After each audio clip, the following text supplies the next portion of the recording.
Hello everybody, I'm going to show you how to do a dedicated offset in your front left corner.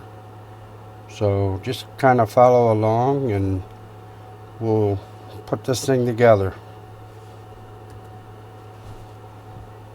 So what I'm going to do is we're going to take a light cut across the left edge and across the front edge. I should say down the left edge and across the front edge. So I'm going to shoot over to the machine, and then I actually have a spoil board on mine. Hopefully you guys have one as well. Excuse me. So what we're going to do is I lowered my spindle, as you can see, down just to the bottom of my spoil board, and it's on the left hand side. So you should be able to get off the edge of your material without hitting your stops, as I did. I didn't hit any stops, so if you can do that, go ahead, and we're going to manually turn on the spindle. So the way you do that is you just come down in your control, type in M03 S12000, okay, and then you're going to hit the enter key. When I hit the enter key, you'll see the spindle come on. Alright, so now we're just going to jog to the front of the machine. So in your jog rate, you can go ahead and put like 15 in the feed rate. Alright, and then we're just going to jog out towards the front of the machine.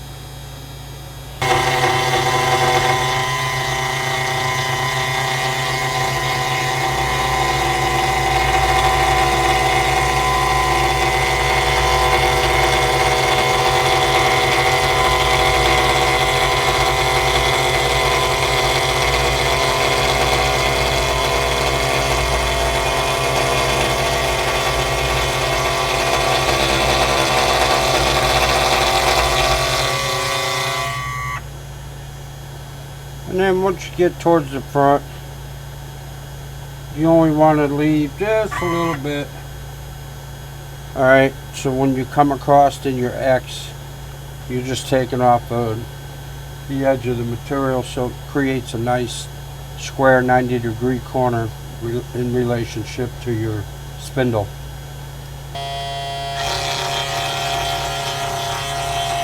And come across.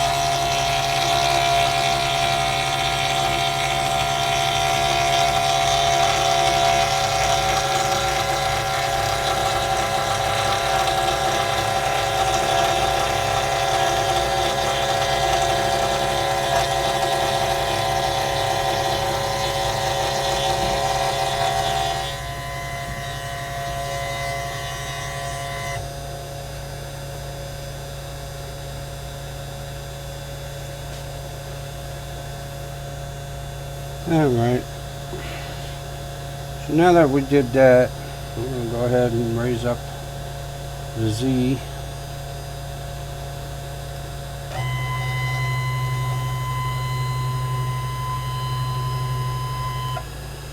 And we'll get this out of the way.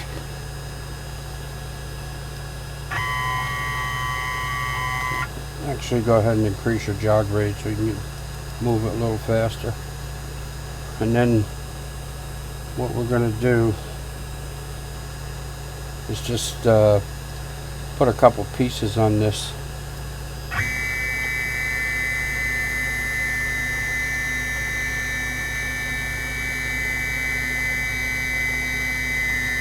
Alright, we'll come down here, shut off the spindle, so we're going to hit M05, hit enter, shuts off that spindle. And then I'm gonna go ahead and vacuum this up a little bit, and I'm gonna take two pieces of, I just happen to have some cherry hardwood. Take 2 pieces and we're going to glue them on the side and glue it on the front. Now you just want to use a very small bead along the bottom edge so it doesn't squish out onto you. It's not necessary to have a whole lot, just a small bead running along the bottom edge, and we'll glue both of these pieces on. Okay, so now that we glued on them pieces of cherry onto where we actually milled the left edge and the front edge, so we have a nice square corner. Alright, we can go ahead and zero that corner now in our X and Y axis. So again, I used CA glue. If you don't have any, you can order it on Amazon, or you can use carpenter's glue and just clamp it and, you know, for a little while, and then touch off your X and your Y. So we'll just put something on here for right now.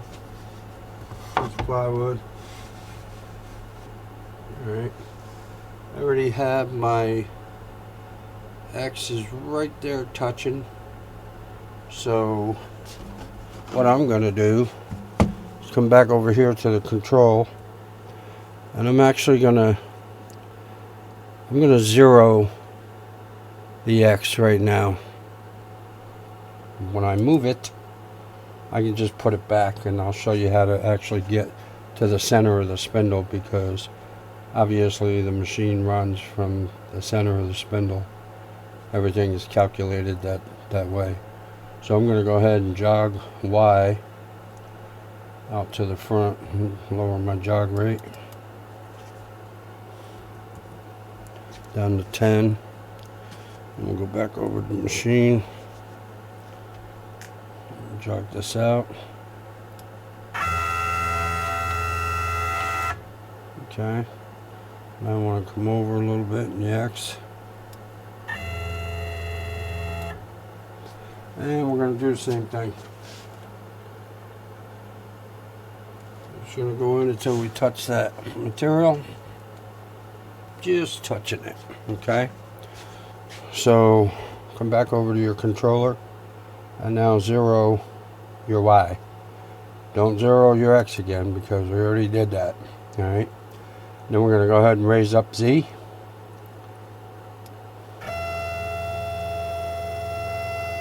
So it's not touching the material. And then down here, we're going to go in our control, and we're going to program in G0,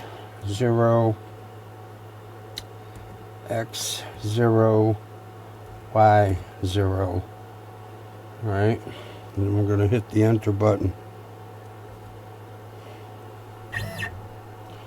Now, that tool is right off the edge on the front and the left.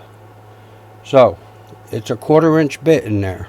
Alright, so what we're going to do is we're going to come back to the controller, and over here in your step size for your X and your Y, you're going to put in 0.125.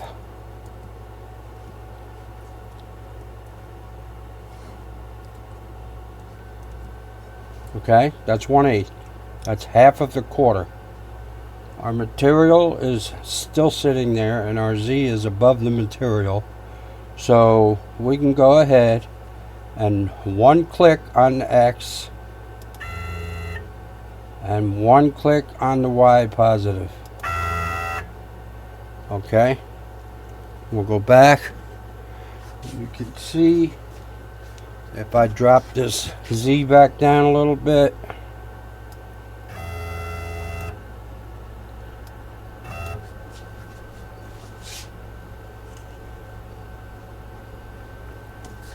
hopefully you can see it, that the center of the tool is now center on the left edge and it's center on the front edge.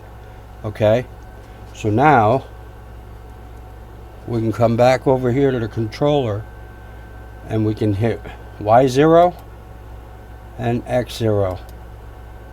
Alright, so now the center of that spindle is right dead on that corner, front left corner. So at that point you're going to ask, okay, well, how is this going to help me in the future? Well, I'm going to show you, because now usually on any program that you get done running, it always goes back to the home corner, usually 150 thousandths above the material. Okay, now keep in mind, if you're using different thickness materials, you're going to have to always touch off your Z, but your X and your Y should always be there. Now when you shut down your controller and you turn it back on, and you close the program and turn it back on, you're going to have weird numbers, and I'm going to go through that right now just so we can clarify this. Alright, I'm going to go ahead and I'm going to just shut down this. So now when you power back up, as you can see, your coordinates X and Y have numbers in them, and we never moved the machine, so technically the machine is still at 0 in both the X and Y coordinates.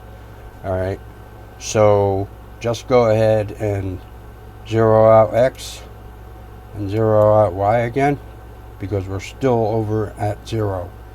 And your Z you should always touch off, because materials have variations in thickness, and you don't want to, assume that, oh, I'm still 150 thousandths above, because that's what it was when I ended the program. Just touch off to be safe. Alright. So now that we established a good work offset, you can pretty much put your part in there every time, and you're still going to be at X0, Y0, provided you didn't move your machine when you shut it down or turned it back on. Just re-zero your X and re-zero your Y. Again, always touch off your Z, because materials vary, so it's better to be safe than sorry. I hope this helped everybody. I hope you guys liked the video. Any questions, please leave me a comment. If you'd like, you can email me. And if anybody is interested in possibly doing some manual programming, shoot me an email, leave me a comment. Please subscribe, please like the video. Thank you, and have a good day.